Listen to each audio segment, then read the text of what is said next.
안녕하십니까. 간호학과 두선호입니다. 인간관계론 후반부 프로젝트 나의 인간관계 기술 진단 및 향상 방안에 대해 발표를 시작하겠습니다. 목차는 근본 원인, 진단, 이유 설명, 향상 방안, 실천 및 효과, 전반적 소감 및 의견으로 구성되어 있습니다. 먼저 저의 인간관계 문제의 근본 원인에 대해 알아보겠습니다. 저는 의존성 성격장애의 특성을 가지고 있습니다. 동기나 능력보다 자신감이 부족하여 어떠한 일을 시작하기 어려워 다른 사람의 조언을 많이 따르는 편입니다. 인간관계 기술 10가지에 대해 리커르트식으로 진단한 결과를 설명드리겠습니다.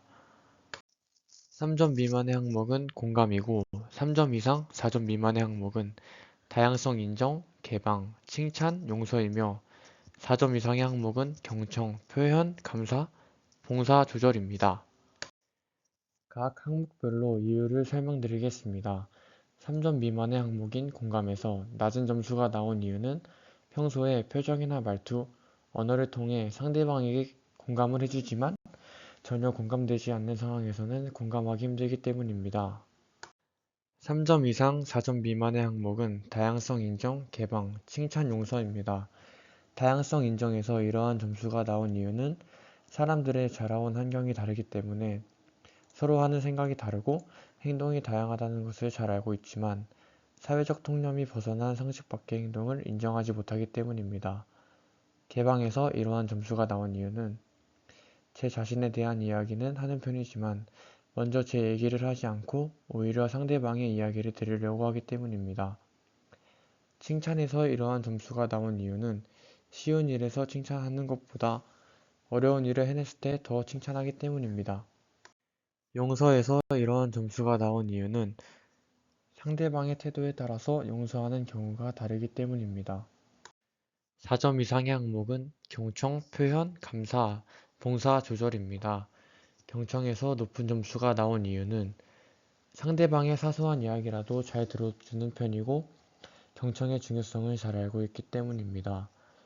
표현에서 높은 점수가 나온 이유는 평소에도 내 마음속에서 든 생각을 언어나 행동으로 대부분 표현하기 때문입니다.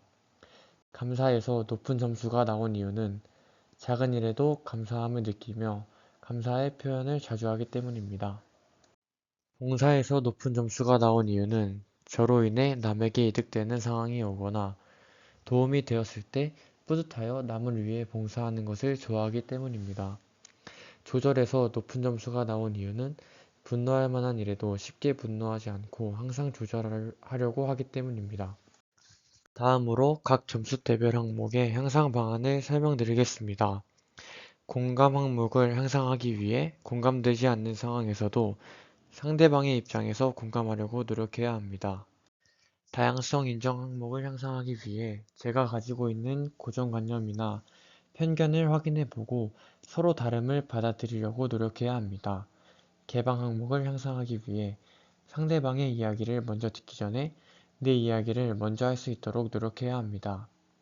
칭찬 항목을 향상하기 위해 상대방의 잘한 일을 하면 쉬운 일이든 어려운 일이든 그것을 떠나 칭찬하려고 노력해야 합니다.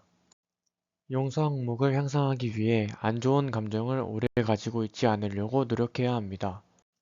경청 항목을 유지하기 위해 경청의 중요성을 앞으로도 잘 새기며 상대에게 집중하기 위해 노력할 것입니다. 표현 항목을 유지하기 위해 앞으로 저의 표현 방식이 어떻게 전달되는지 신경 써서 솔직한 표현을 하고 상대를 고려하여 표현할 것입니다. 감사 항목을 유지하기 위해 지금처럼 앞으로도 감사한 일에 아낌없이 표현할 것입니다. 봉사 항목을 유지하기 위해 앞으로도 꾸준히 봉사하며 남을 도울 것입니다. 조절 항목을 유지하기 위해 앞으로도 감정 조절을 잘하며 분노하는 일이 없도록 할 것입니다. 다음으로 진단된 기술들의 향상 방안에 대해 실천 및 효과를 설명드리겠습니다. 저는 공감 항목에서 상대방의 입장에서 생각을 해보니 상대방과의 대화가 더 원활해졌습니다. 다양성 인정 항목에서 고정관념이나 편견을 배제하니 건강한 인간관계가 형성되고 깊은 이해가 형성되었습니다. 개방 항목에서 저의 이야기를 먼저 개방하였더니 상대방과의 신뢰가 형성되었습니다.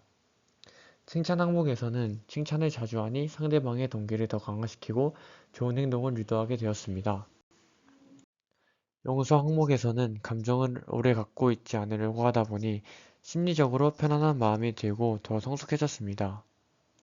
경청 항목에서는 상대에게 집중하여 경청하니 의사소통이 더욱 원활해지고 이야기를 하는 횟수가 늘어났습니다. 표현 항목에서는 상대방을 고려하여 솔직한 표현을 하니 오해도 줄이고 정확한 의사소통이 이루어졌습니다. 감사 항목에서는 감사의 표현을 아낌없이 하니 더 행복해지고 작은 것에 감사함을 느끼게 되었습니다. 봉사 항목에서는 꾸준히 봉사하니 보람을 느끼게 되어 마음이 행복해졌습니다. 조절 항목에서는 감정 조절을 하니 스트레스가 줄어들고 건강한 인간관계를 유지할 수 있게 되었습니다. 마지막으로 후반부 프로젝트에 대한 전반적 소감 및 의견에 대해 말씀드리겠습니다.